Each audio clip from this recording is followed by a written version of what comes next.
Many object space modifiers, like the bend modifier, the UVW map modifier, and so on, possess a gizmo which has a transformation in object space.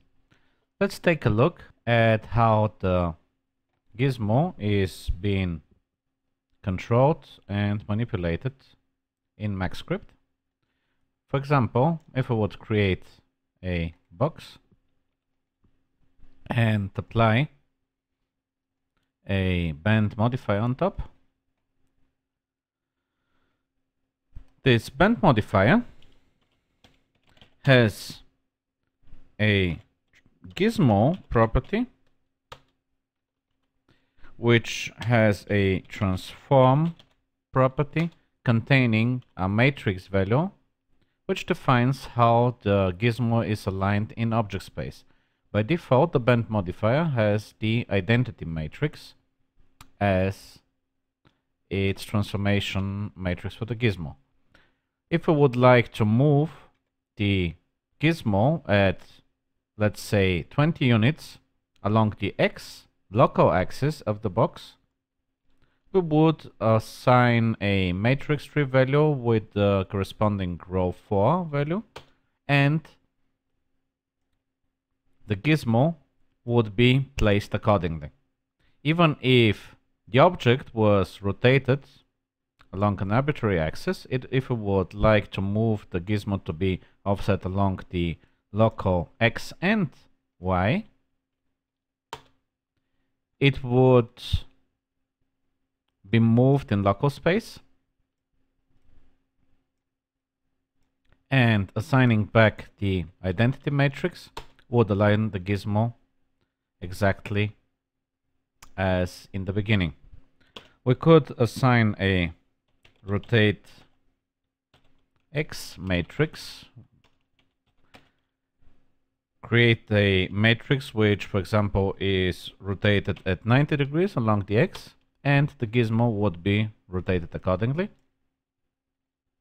Of course, we could also apply scaling to the gizmo by specifying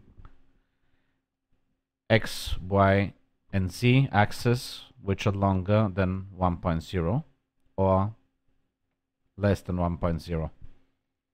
In a similar way, the UVW mapping modifier applied to an object has its own transformation matrix, UVW mapping dot gizmo dot transform. But in this case, the default value assigned to the gizmo is not the identity matrix. The UVW gizmo is centered to the object and aligned to the corresponding axis.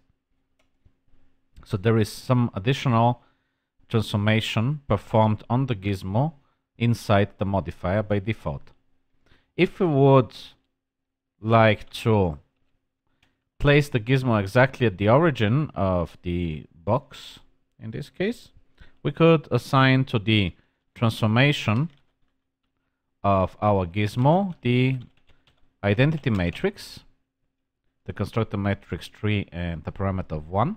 And in this case, the gizmo would be placed exactly through the pivot point and aligned to the X, Y in local space.